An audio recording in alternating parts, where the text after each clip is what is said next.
내용을 살펴보기 전에 1장에서 25장까지 배운 것을 다시 한번 정리해 보도록 하겠습니다.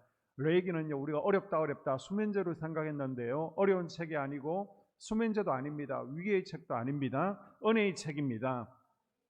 자, 1장부터 25장까지를 보게 되면 출애굽을 통해서 죄로부터 분리되었죠. 구원받은 성도들이 이제는 시내산에서 하나님의 말씀을 받았습니다.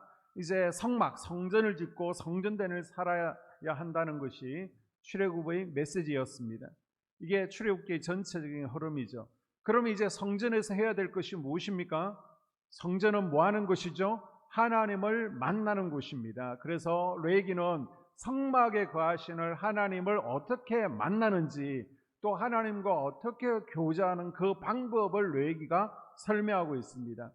27장 가운데 17장까지는요, 하나님을 만나는 방법에 대해서 설명하고 있고, 18장에서 마지막 27장까지는 하나님과 교제하는, 20장이 아니라 27장입니다. 하나님과 교제하는 방법을 설명하고 있습니다. 자, 그러면 17장까지 하나님을 만나는 방법이 무엇입니까? 첫 번째는 5가지 제사를 통해서 하나님을 만날 수 있죠. 하나님께 나아가서 하나님을 만나는 방법이 제사, 지금의 예배입니다. 예배에 성공하지 못하면요, 하나님을 만나지 못하는 거예요. 성전 마당만 밟고 돌아가는 것입니다. 그래서 우리는 늘 기도할 때 예배에 성공할 수 있도록, 우리의 예배 가운데 불이 임할 수 있도록 기도해야 됩니다. 하나님을 만나는 예배법에는 뭐가 있어요? 번제, 소제, 화목제, 속제제, 속건제가 있죠. 한번 따라 볼까요? 번제, 소제, 화목제, 속제제, 속건제, 5가지가 있습니다. 번제는 무엇입니까? 헌신을 다짐하는 제사죠. 나를 다 불살라 하나님께 헌신하는 제사입니다. 소제는요, 최고의 것으로 미리 준비해서 드리는 제사입니다. 화목제는 하나님 앞에 감사해서 하나님과 화목을 위해서 드리는 제사고요. 속죄제는 죄를 사하기 위해서, 하나님과의 깨어진 관계를 회복하기 위해서 속죄하는 제사입니다. 속건제는요, 사람과의 화목을 위해서 변상하는, 속건하는 제사가 속건제입니다. 그리고 8장에서 10장까지는 제사장을 통해서 우리가 하나님께 나아갈 수 있다는 것이죠. 그래서 8장에는 아론과 그 아들들이 제사장으로 임명받는 위임식 절차가 기록되고 있습니다. 9장에서는 아론의 첫 제사가 나왔고요, 10장에서는 아론의 2 아들 나답과 아비후가 예배를 잘못 드리다가 죽는 사건을 통해서 예배가 얼마나 귀중한지, 제대로 예배를 드려야 되는지를 우리에게 교훈하고 있습니다. 그리고 11장에서 17장까지는 우리가 정결을 통해서 하나님께 나아가고 하나님을 만날 수 있다는 거예요. 그 정결은 바로 육체적인 정결과 영적인 정결, 우리가 거룩할 때 하나님을 만날 수 있습니다. 자, 육체적 정결을 설명할 때 제일 먼저 음식 먹는 것을 가리라는 것이죠. 짐승 가운데 굽이 갈라져 족발이 된 것, 이건 정결한 거예요. 먹어도 되는 거예요. 이것은 우리가 세상과 구별되어져야 된다는 것, 또 외적으로 성결한 성도가 되어야 된다는 것입니다. 자, 물고기 가운데 먹을 수 있는 건 뭐였죠? 비늘이 있어야 됩니다. 지느러미가 있어야 됩니다. 비늘은 감염을 막아주고요, 또 지느러미는 헤엄치는 데 필요합니다. 균형을 잡는 데 필요하죠. 그래서 우리는 영적인 전신갑주를 취하고, 이 죄악의 바다에 휩쓸려 떠내려가는 것이 아니라 죄악의 바다에서 저 하늘을 향해서 헤엄치는 균형 잡힌 신앙생활을 할 때 하나님께서 우리를 정결하다라고 말씀하시는 거예요. 그리고 조류주 가운데 부정한 것은 닥치는 대로 먹는 새들이 부정하다는 것이죠. 그래서 우리는 닥치는 대로 먹으면 안 됩니다. 우리는 먹을 때 구별할 수 있어야 됩니다. 곤충 가운데 날개 있는데도 날지 못하고 땅에 기어 다니는 것들은 부정하다라고 말씀하십니다. 하나님께서는 우리에게 영적 날개를 주셨어요. 이 영적 날개를 가지고 저 천성을 향해서 날마다 곤비치지 아니하고 날아 올라가는 하나님 나라 거룩한 제사장들이 될 수 있기를 바랍니다. 자, 11장이 레위기 11장이 참 중요한데요, 이 11장을 통해 말씀하시는 하나님의 마음 2가지는 무엇입니까? 하나는 거룩하라는 것이죠. 24절에 내가 거룩하니 너희도 거룩하라, 이게 핵심입니다. 성경에서 말하는 거룩은 뭐라고요? 카도시는 구별입니다. 구별. 하나님은 하나님의 백성들이 주위의 제약된 사람들, 악한 풍습들로부터 구별되기를 원하셨습니다. 그래서 한국교회에서 술과 담배를 금하는 것도 세상 사람들과 구별되기를 원하시는 하나님의 거룩한 뜻이 담겨 있다는 것입니다. 둘째는 분별하라는 것입니다. 짐승과 새와 물고기와 곤충 중에서 정한 것과 부정한 것을 분별한 것처럼 삶 가운데 분별하라는 것입니다. 제사장 나답과 아비후는 성전 분향단에 사용할 불을 분별하지 못해서 죽습니다. 분별하지 못할 때 영적 부패와 죽음을 맞이하게 됩니다. 자, 12장에는 산모의 정결 의식이 나왔는데요. 이것은 산모에게 출산 휴가를 주는 것이죠. 산후조리 기간을 줘서 산모로 하여금 충분히 쉴 수 있도록 하나님께서 자비를 베푸시는 것을 우리가 볼 수 있습니다. 13장과 14장에서는 나병, 피부병 정결 의식이 나오고 있는데요. 하나님께서는 이 문둥병 확산 방지와 정결 의식을 통해서 공동체 가운데서 영적 오염과 또 잡족들이 퍼뜨리는 원망과 불평과 부정의 나병을 철저하게 경계하고 예방할 것을, 있으면 빨리 공동체 밖으로 내보내서 더 이상 공동체에 감염되지 않도록 주의하라라고 당부하고 있습니다. 15장에는 유출병 정결이 나오고 있는데요. 우리에게서 생명이 홀로 나가는 것이 유출이죠. 그래서 우리가 조절하지 못해서 말을 조절하지 못합니다. 또 혈기분노를 조절하지 못합니다. 성욕을 조절하지 못합니다. 이런 대인관계의 실수도 우리에게 생명이 빠져나가는 것들이 다 유출인데요. 예수 그리스도의 보혈로 이 유출을 막고 정결해져야 될 것을 우리에게 교훈하고 있습니다. 자, 16장과 17장에서는 영적인 정결에 대해서 우리에게 말씀해주고 있는데요. 16장은 대속죄일입니다. 하나님의 가장 자비로움, 강력한 은혜가 강하게 표현되는 것이 바로 대속죄일이라는 것이죠. 대제사장의 1년에 단 하루 들어갈 수 있는 날이 바로 대속죄일입니다. 이스라엘 백성들의 죄가 모두 사함받는 날이 바로 대속죄일이죠. 단 1년만 유효하게 됩니다. 그리고 어린 양이신 예수 그리스도의 십자가 보혈을 통해서 영원한 속죄가 이루어질 것을 예표하는 것이 바로 대속죄일입니다. 17장에서는 피와 기름을 먹지 말라는 거예요. 왜 먹지 말라는 겁니까? 육체의 생명이 피에 있기 때문에 생명에 대한 존귀함을 가르쳐주기 위해서 피째 먹지 말라라고 우리에게 교훈하고 있고요. 또 피는 속죄함과 관련되어 있습니다. 이제 예수 그리스도께서 피를 흘리실 것이기 때문에 이 속죄함의 소중함, 그리스도의 보혈의 소중함을 일깨워주기 위해서 피를 먹지 말라라고 우리에게 당부하셨습니다. 자, 그리고 18장에서 27장까지를 보게 되면 1장에서 17장은 하나님을 만나는 법, 하나님께 나아가는 법 세 가지 뭐였습니까? 먼저 예배, 두 번째 제사장, 세 번째 정결을 통해서 나아갈 수 있고요. 어떻게 우리가 하나님과 교제하고 날마다 동의하는 삶을 살아갈 수 있습니까?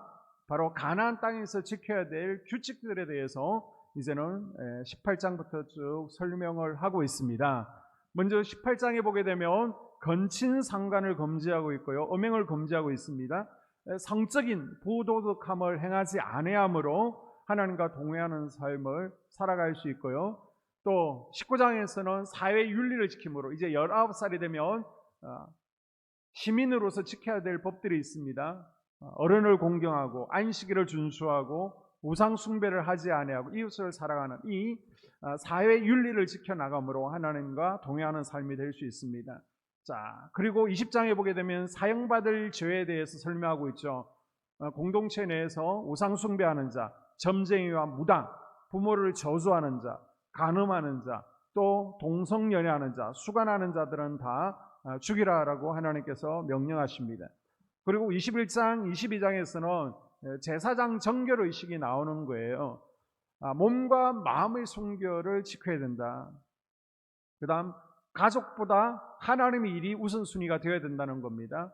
몸의 건강이 중요하기 때문에 건강관리를 잘할 것, 날마다 내가 음식 앞에서 부끄러움 없이 사는 삶, 이것이 저뿐만 아니라 만인 제사장이 우리 모두가 하나님 앞에서 점검하며 나아가야 될 것입니다. 그리고 23장에서 25장은 절기를 설명하고 있습니다. 하나님께서 해마다 절기를 통해서 하나님을 기념하기를 원하세요. 그리고 우리 신앙이 성장하고 하나님과 동행하는 수준으로 나아가기를 원하십니다. 자, 이 7가지 절기 먼저 따라합니다. 유월절은요, 죄의 노예에서 유월절을 통해서 우리가 해방되기를 원하시는 거예요. 하나님께서 앞으로 모든 것을 심판하시는 날이 올 것인데 다 죽어요. 다 심판받습니다. 그러나 어린 양이신 예수 그리스도의 피로 덮여진 사람은 어떤 사람이든지 관계없이 죽음이, 심판이 넘어갈 것을 보여주는 것이 바로 유월절 사건입니다. 저와 여러분에게 유월절 사건이 반드시 있어야 되고 있는 줄로 믿습니다. 그 다음 무교절을 통해서 따라합니다. 무교절은 누룩을 멀리하는 것이죠. 죄를 상징하고 있습니다. 그래서 죄를 멀리하기로 결단하는 것입니다. 하나님께서 우리로 하여금 죄를 없는 것처럼 덮어주신 것이 유월절 사건이죠. 이제는 더 이상 죄를 범하지 않고 죄를 멀리하는 삶, 그래서 제사장의 실문에 금맞는 삶을 살기로 결단하는 것이 바로 무교절입니다. 그 다음 초실절이 있습니다. 따라합니다. 초실절은 새벽 미명에 처음 익은 보리 한 단을 성전에 갖다 바치게 됩니다. 그러면서 이제 앞으로 있을 보리추수, 밀추수에 대해서 미리 열매 주시면 감사하는 것인데, 부활의 첫 열매가 되시는 예수 그리스도를 기념하고 감사하는 절기가 바로 초실절입니다. 그리고 오순절이 있습니다. 따라합니다. 오순절을 통해서 하나님의 말씀을 공급받는 거예요. 성령 충만받기를 또 기대하는 것이 바로 오순절 사건입니다. 그 다음 나팔절이 있습니다. 따라합니다. 이 나팔절은 새해라는 것이죠. 내가 1년 동안 하나님의 말씀대로 살 것을 성령을 먹으면서 다짐하는 것이죠. 그리고 예수 그리스도의 재림을 준비하는 절기가 바로 나팔절입니다. 그리고 속죄일이 있습니다. 따라합니다. 속죄일은 이스라엘 백성들의 죄가 사함받는 날이죠. 어린 양 예수 그리스도께서 십자가에서 단번에 대속을 이루어 주심을 기억하며 감격하는 날이 바로 대속죄일입니다. 그리고 초막절, 7번째 절기 초막절이 있습니다. 따라합니다. 초막절을 장막절 또는 수장절이라고 그러는데요. 40년 동안 이들은요, 집이 없었습니다. 초막, 텐트, 장막에서 구했습니다. 그 가운데서도 하나님의 전적인 은혜, 구름기둥, 불기둥, 또 생수로 만나와 메추라기로 먹여주신 것에 대해서, 그 은혜에 대해서 감사하는 절기가 바로 초막절이죠. 그리고 가을 농사, 올리브와 포도 농사가 끝났습니다. 이렇게 풍성한 열매를 거두게 해주신 것에 대해서 감사하면서 일주일 동안 초막에 들어가서, 이 초막은 우리가 잠깐 있을 곳입니다. 저 영원한 초막, 장막을 우리가 소망합니다. 하늘나라 초막을 소원하면서 자녀들을 교육하는 절기가 바로 초막절입니다. 이렇게 7가지 절기가 있고요. 또 매주 안식일이 있습니다. 이 안식일을 통해서 우리는 창조주, 이 땅을 창조하시고 실제시신 하나님을, 창조의 주인 되신 하나님을 인정하는 날이죠. 그리고 부활의 주님을 예배하기를 원하십니다. 자, 그리고 24장에 보게 되면 성전을 어떻게 관리할 것인지 나오고 있는데요. 성전에서는 기도의 불이 꺼지게 하면 안 됩니다. 그리고 말씀의 공급이 끊기지 않아야 됩니다. 하나님의 이름을 모독하는 일이 없어야 됩니다. 이렇게 3가지를 성전 잘 관리할 것을 당부하고 있고요. 자, 25장에서는 안식년과 희년이 나오고 있는데, 안식년은 7년마다 돌아오게 됩니다. 그래서 7년마다 땅을 쉬게 하는 거예요. 그리고 부채를 탕감해 주는 것입니다. 노예를 해방시킵니다. 그리고 안식년을 지켰을 때 결과는 평화를 누리게 될 것이며 배불리 먹고 안전히 거할 것이다 라고 말씀하셨습니다. 이렇게 우리는 절기를 지킴을 통해서 하나님을 기억하고 하나님과 교제하고 동행하는 삶이 가능해진다라고 말씀해 주고 있습니다. 자, 여기까지가 복습이고요. 이제 25장 안식년 제도에 이어서 희년 제도부터 마지막 27장까지 살펴보겠습니다. 자, 25장 8절부터 보게 되면 희년 제도가 나오고 있는데요.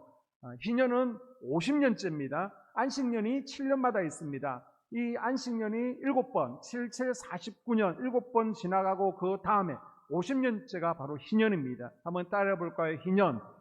희년이라는 용어가 낯설 수 있는데요. 안식년은 탕감해 주는데 포인트가 있습니다. 어려운 사람, 가난한 이들의 형편을 좀 깎아주는 거예요. 반면 희년은요, 다 리셋, 새롭게 해주는 겁니다. 가난한 자들이 새롭게 시작할 수 있도록, 자, 이제 새롭게 시작한다, 기회를 제공하는 것이 바로 희년입니다. 자, 25장 10절을 보게 되면, 너희는 50년째 해를 거룩하게 하여 그 땅에 있는 모든 주민을 위하여 자유를 공포하라. 이 해는 너희에게 희년이니 너희는 각각 자기의 소유지로 돌아가며 각각 자기의 가족에게로 돌아갈지며. 희년은 히브리어로 요벨, 영어로는 주빌리라고 하는데 기쁨의 해라는 의미를 가지고 있습니다. 기쁘기 때문에 소파르라는 나팔을 불면서 이 희년을 맞이하게 되죠. 50년째입니다. 이 희년에는 28절에 보게 되면 자기가 물을 힘이 없으면 희년에 이르기까지 산자의 손에 있다가 희년에 이르러 돌아올지니, 빚을 졌는데 빚을 갚을 능력이 없습니다. 그러면 그 빚을 갚기 위해서 자기의 땅을 팔거나 심지어 자신을 팔아서 남의 종이 되는 것이죠. 그리고 이제는 희년이 되게 되면 해방되는 거예요. 자유가 공포된 해입니다. 39절부터 41절에 보게 되면 희년까지 너를 섬기게 하라. 그때에는 그와 그의 자녀가 함께 내게서 떠나 그의 가족과 그의 조상의 기업으로 돌아가게 하라. 희년이 되면 완전히 이제 종에서 자유함을 얻게 되는 것입니다. 만일 어떤 사람이 희년 다음에 파산을 하게 되면, 종이 되면 몇 년을 종으로 살아야 됩니까? 희년 다음에 51년째 종이 되었으면 100년째 희년이 있으니까 49년을 종으로 살아야 되는 거예요. 그러나 파산한 희년 주기의 말기에 종이 되었으면 1년이 될 수도 있고 5년이 될 수도 있겠죠. 짧은 기간 후에 또 100년 차의 희년이 있기 때문에 짧은 기간 후에 방면되고 자유를 얻을 수 있습니다. 종들은 더 이상 종이 아닌 자유인이 되어서 자신의 집으로 돌아가는 자유를 얻게 되는 것이 바로 희년 제도입니다. 그리고 모든 부동산을 돌려주는 거예요. 자, 23절에서 24절에 보게 되면 매도된 경작권을 회복하게 되는데, 땅을 사고 팔지는 못합니다. 23절에 보게 되면 토지를 영구히 팔지 말 것은 토지는 다 내 것이라, 하나님 것인 거예요. 자, 그럼 뭘 파느냐? 땅의 경작권만 사고 파는 겁니다. 땅은 하나님 거예요. 못 팔아요. 땅은 팔지 못하고 땅에서 농사 지을 수 있는 경작권만 사고 팔 수 있습니다. 그러나 이 경작권마저도 희년이 되면 원주인에게 돌아가게 되는 것입니다. 그래서 희년에는 임대한 모든 땅을 본래의 주인에게 되돌려줘야 되기 때문에 땅 경작권의 임대 가격이 희년이 얼마 앞으로 남았느냐에 따라서 가격이 달라지는 거예요. 예를 들어서 앞으로 희년이 50년 남았습니다. 그때 땅의 경작권을 사게 되면 500만 원이다. 그러면 이제 5년밖에 남지 않았어요. 그럼 5년 후에는 또 땅을 돌려줘야 되기 때문에 똑같은 가격에 내가 경작권을 사지는 못하겠죠. 그래서 깎아주는 거예요. 한 50만 원. 그렇게 경작권을 희년이 남은 연수에 따라서 때로는 비싸게 경작권을 살 수도 있고요, 싸게 경작권을 살 수도 있습니다. 자, 집도 마찬가지입니다. 그런데 31절에 보게 되면 성벽이 둘리지 아니한 촌락의 가옥은 나라의 전토와 같이 물려주기도 할 것이요 희년에 돌려보내기도 할 것이네. 촌락의 가옥은 이제 50년째 되면 다 리셋되고 돌려주는 거예요. 그런데 조건이 있습니다. 성내의 집은 돌려주지 않아도 됩니다. 성내의 집은 자기 거예요. 성내에는 누가 삽니까? 우리가 전통적으로 할 때 부자들이 사는 거예요. 이 희년은 누구를 위해서 있느냐? 가난한 사람들을 위해서 있는 겁니다. 가난한 사람들을 위한 제도예요. 그러니까 성내의 집들은 해마다 사고 팔고 마음대로 해. 그러나 성 밖에 있는 이제 농가 밭을 배경으로 하고 있는 집들이 있습니다. 그 집들은 가난한 이들이 농사 지으면서 사는 곳인데 어쩌다가 빚 때문에 빼앗기면 안 되잖아요. 그래서 반드시 희년이 되어지면 성 밖에 있는 촌락의 가옥들, 농사를 짓는 집들은 반드시 주인에게 돌려주고자 하는, 가난한 이들을 배려하는 하나님의 마음이 바로 희년 가운데 있습니다. 자, 그리고 24절부터 28절을 보게 되면 고엘 제도라는 것이 나오고 있는데요. 이 고엘은 구속자라는 의미를 가지고 있습니다.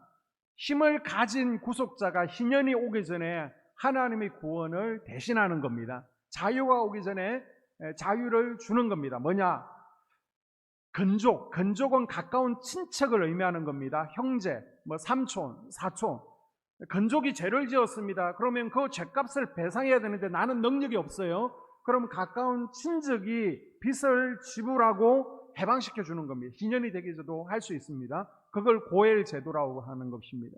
이제 빚뿐만 아니라 죄를 지었습니다. 그런데 죄값을 내가 배상할 수 없는 거예요. 그럼 가까운 친척이 대신 고엘, 구속자가 되어서 죄값을 치러주게 되는 겁니다. 돈으로 지불할 수 있겠죠. 그러면 이제 죄가 없어지는 것입니다. 그리고 자녀가 없습니다. 자녀가 없을 때는 가까운 형제 순으로 남겨진 미망인과 결혼해서 구손이 끊이지 않도록 해주는 겁니다. 그걸 이제 계대 결혼이라고 그러는데 그것도 역시 고엘 제도에 속하는 것이죠.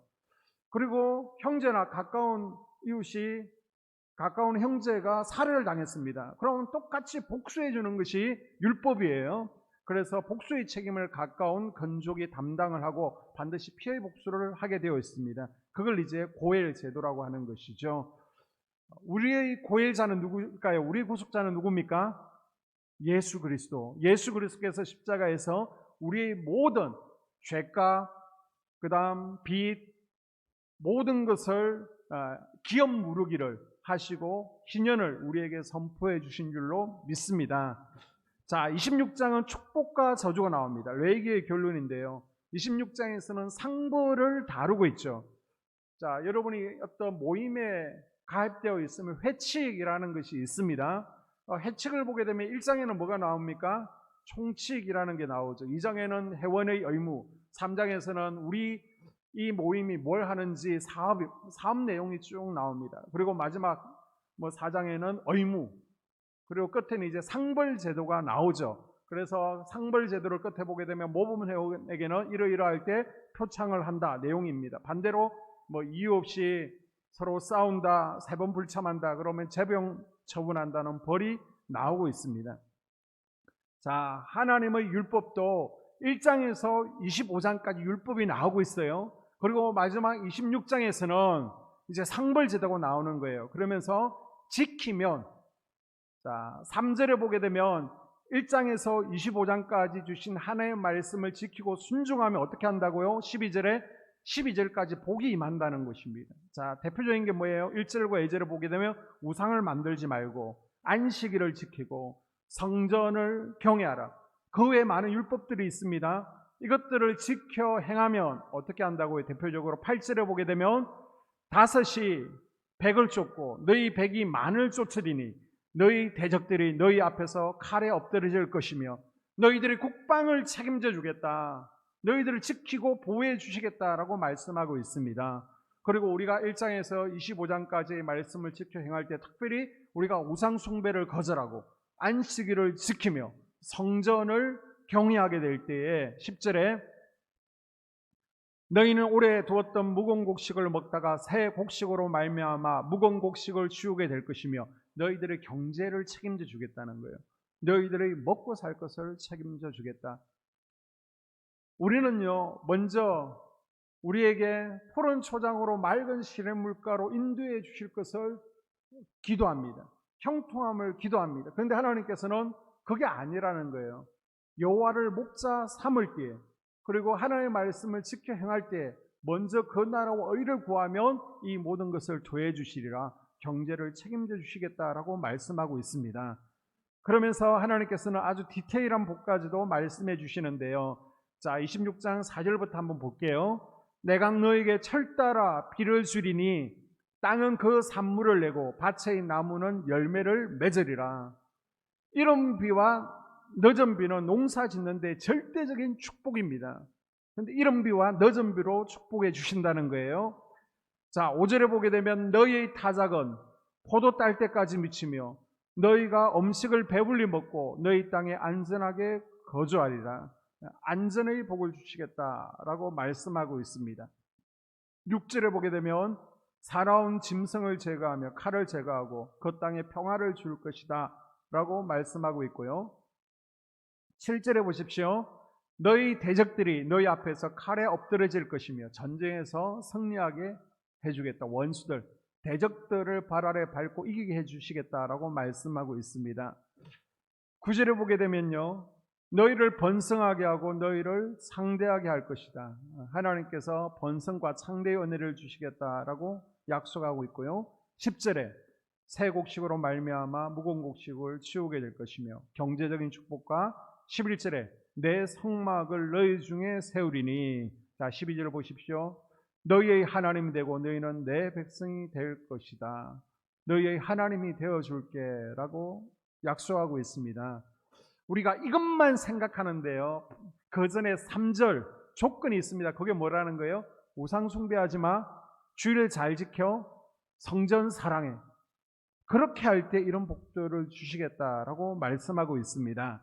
자, 다음 말씀에 백성들은요, 가슴이 철렁했을 거예요. 14절부터 보게 되면 나를 거슬러 내게 청종하지 아니하면, 이제 계명을 지키지 아니하면 43절까지 모든 저주가 임하게 될 것이다 라고 경고하고 있습니다. 제사장 나라의 법을 지키지 않으면 어떻게 된다고요? 3단계의 처벌을 받게 된다는 거예요. 1단계는 흉년입니다.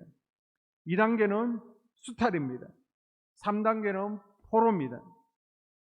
한번 따라해 볼까요? 흉년, 그 다음 수탈, 그 다음 포로. 법을 잘 지켜 행할 때 받는 복도 중요합니다. 그러나 우리가 하나님의 말씀을 의심 여기고 말씀에 불순종할 때 받는 처벌에 대해서 우리가 더 정확하게 숙지하고 있어야 됩니다. 자, 1단계는 뭐라고요? 흉년, 땅이 생산하지 못한다는 거예요. 18절에서 20절을 보게 되면 내게 청종하지 아니하면 너희의 죄로 말미암아 내가 너희를 7배나 더 징벌하리라. 내가 너희의 세력으로 말미암은 교만을 꺾고 너희의 하늘을 철과 같게 하며 너희 땅을 녹과 같게 하리니 너희의 수고가 헛될지라. 땅은 그 산물을 내지 아니하고 땅의 나무는 그 열매를 맺지 아니하리라. 자, 그리고 33절에 보게 되면 땅이 황무하며 너희의 성읍이 황폐하리라. 너희를 여러 민족 중에 흩을 것이며, 이제 주거가 불안전한다는 거, 여기저기 이사 다니게 되고요. 또 자연과 환경의 재해뿐만 아니라 덜짐승의 해가 있다라고 말씀하고 있습니다. 자, 이 말씀, 이 예언의 처벌이 어디에서 이루어집니까? 이제 있으면 사사시대가 오게 되는데요. 룻기 1장을 보게 되면 사사시대에 이 예언의 말씀들이 실제로 이루어지는 것을 볼 수 있죠. 자, 2단계는 수탈입니다. 23절에서부터 보게 되면요, 내가 칼을 너희에게로 가져다가 언약을 어긴 원수를 갚을 것이며 너희가 성읍에 모일지라도 너희 중에 연병을 보내고 너희를 대적의 손에 넘길 것이며 내가 너희가 의뢰하는 양식을 거늘 때에 열 여인이 한 화덕에서 너희 떡을 구워 저울에 달아주리니 너희가 먹어도 배부르지 아니하리라. 대적들의 수탈을 당해서 지금 먹을 게 없는 겁니다. 그리고 17절에 전쟁에서 패하게 된다는 것이죠. 내가 너희를 치리니 너희가 너희의 대적에게 패할 것이요 너희를 미워하는 자가 너희를 다스릴 것이며 너희는 쫓는 자가 없어도 도망하리라. 이 처벌들이 사사시대 수많은 수탈 이야기를 통해서 실행되는 것을 우리가 주일 예배 사사기를 통해서 살펴보고 있습니다. 가나안을 통해서 또 메소포타미아 구산 리사다임이나 아니면 미디안이나 암몬이나 블레셋에게 압제당하고 수탈당하는 모습들을 우리는 사사기를 통해서 지금 살펴보고 있습니다. 3단계는 포로입니다. 이 처벌은요, 이제 예레미야서 25장을 보게 되면 예레미야가 예언하고 있죠. 남유다가 바벨론 포로로 70년간 끌려가게 될 것이다. 그때 이제 실행되어집니다. 그러나 하나님의 말씀은요, 징계와 끝이 아닙니다. 남유다 백성들이 바벨론 포로로 끌려가서 그곳에서 70년 동안 다시 제사장 나라, 거룩한 시민으로 포로 기간 동안 재교육을 받게 되죠. 그리고 나서 그 죗값을 기쁘게 받고 나면 다시 고향으로 돌아오게 될 것이다. 하나님께서 회복시켜 줄 것이다 라고 말씀하고 있습니다. 심판은 피할 수 없는, 심판을 피할 수 없는 운명 앞에 서 있지만 그럼에도 불구하고 죄를 자복하는 것, 그것이 회개의 첫 순서인 줄로 믿습니다. 내가 범한 죄에 대해서 기꺼이 또 죄의 대가를 받고 잘못한 것에 대해서 대가를 치룰 각오가 우리는 되어 있어야 되는 거예요. 자신의 행동에 대한 책임을 지을 각오 없이 하나님께 용서를 구하는 것은 회개를 너무 쉽게 생각하는 것입니다. 이것은 진지한 회개가 아니죠. 그래서 하나님께서는 속건제를 통해서 20% 이상 물게 하나님께서 하셨습니다. 진정한 회개는 내 잘못에 대해서 어떠한 형벌을 받을지라도 기쁘게 받고 기꺼이 대가를 지불할 각오가 되어 있어야 됩니다. 보상에 대한 각오, 속건, 이런 각오가 있는 것이 진정한 회개인 줄로 믿습니다. 42절에 보십시오. 42절 같이 읽습니다. 시작.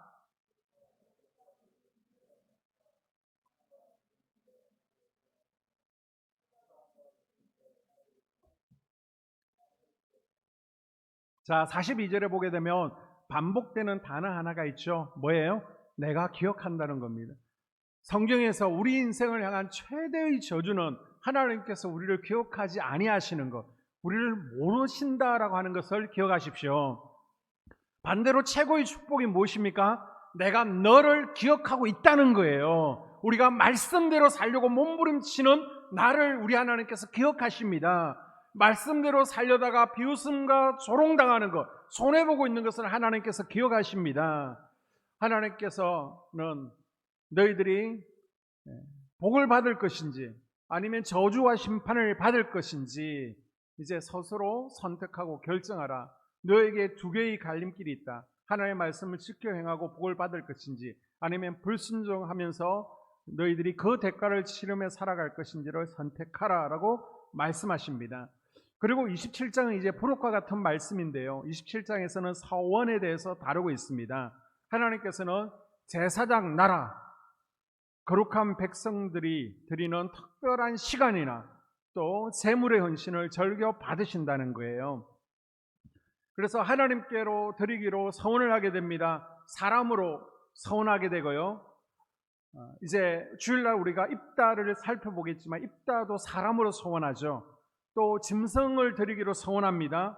그런데 또 집이나 토지를 서원합니다. 마음이 바뀌었어요. 짐승이 아까운 거예요. 집을 드리기가 아까운 거예요. 사람을 드리기로 했는데 드리기가 아까운 거예요. 그럼 어떻게 하라고요? 그 값에다가 값을 돈으로 환산하는 겁니다. 그리고 20%를 더해서 서원한 값을 갚아야 된다라고 말씀하시는 것이 27장 1절에서 25절입니다. 그리고 마지막으로 이제 서원하지 못하는 것을 설명하고 있는데요. 30절부터 보게 되면 서원하지 못하는 것이 뭐예요? 11조는 서원하지 못한다는 거예요. 서원은 선택입니다. 서원은 선택. 내가 감사한 만큼 하나님께 헌신으로 서원할 수 있습니다. 근데 11조는 뭐예요? 의무죠, 의무. 하나님께 반드시 드리는 것이지 서원이 아니다. 이것은 마땅히 해야 되는 것이다 라고 제일 마지막에 설명하고 있습니다. 자, 결론입니다. 이스라엘 진 가운데 거하신 하나님은 거룩하시지만 우리 인간은요, 죄인입니다. 그래서 이 죄인인 인간이 거룩하신 하나님 앞에 나아가기 위해서는 어떻게 해야 된다고요? 예배를 통해서 나를 대신해서 내 죄를 대신해서 피 흘리는 제물과 예배를 통해서 거룩하신 하나님께 나아갈 수 있다는 거예요. 그리고 제사장을 통해서 나아갈 수 있습니다. 또 우리의 정결함을 통해서 하나님께 나아가고 하나님을 만날 수 있다는 겁니다. 이제는 나아갈 뿐만 아니라 날마다 하나님과 동행하고 교제하는 삶이 되기를 원하십니다. 우리가 하나님과 날마다 교제하고 동행하는 삶이 되기 위해서 뭘 해야 된다고요? 하나님의 율법을 지키라는 것입니다. 그리고 하나님의 구원을 기억하고 기다리게 하는 절기를 지켜나가므로 또 율법 이상의 그것, 헌신, 서원을 지킴으로 하나님과 동행하는 삶이 될 수 있다라고 말씀하십니다. 하나님께서는 신년을 선포하신 그리스도를 통해서 우리가 잃어버린 하늘에 속한 모든 신령한 복들을 다 회복하기를 원하시고요. 또 누리는 자녀로 세워지기를 원하십니다. 신년을 누리기를 원하세요. 복음의 출발은 그리스도가 나에게 오는 것이죠. 그러나 복음의 성숙은요, 우리의 기업 되시는 그리스도께 나아가는 겁니다. 이제는 희년이 선포되었기 때문에 내 고향으로, 내 고향인 내 기업이신 예수께로 돌아가면 되는 거예요. 여러분, 하나님을 떠나 있었다면 나의 영원하신 기업, 생명보다 귀한 주님께로 돌아가는 은혜가 이 저녁에 있기를 바랍니다. 우리에게 새로운 삶의 기회를 주시는 거예요. 우리가 주님께로 돌아가게 되면 그리스도의 보혈은 우리를 정결케 주십니다. 우리를 거룩해 하게 해 주십니다. 우리가 거룩해지고 나서 주님께 나아가는 것이 아니라 우리는 이제 예배를 통하여 기도를 통하여 주님께 나오면 주님께서 우리에게 찾아오셔서 우리를 정결케 해주시고 거룩하게 해주십니다. 그 가운데 하나님을 만나고 하나님과 날마다 동행하는 하나님 나라 거룩한 제사장들로 살아갈 수 있기를 주님의 이름으로 당부합니다. 기도하겠습니다.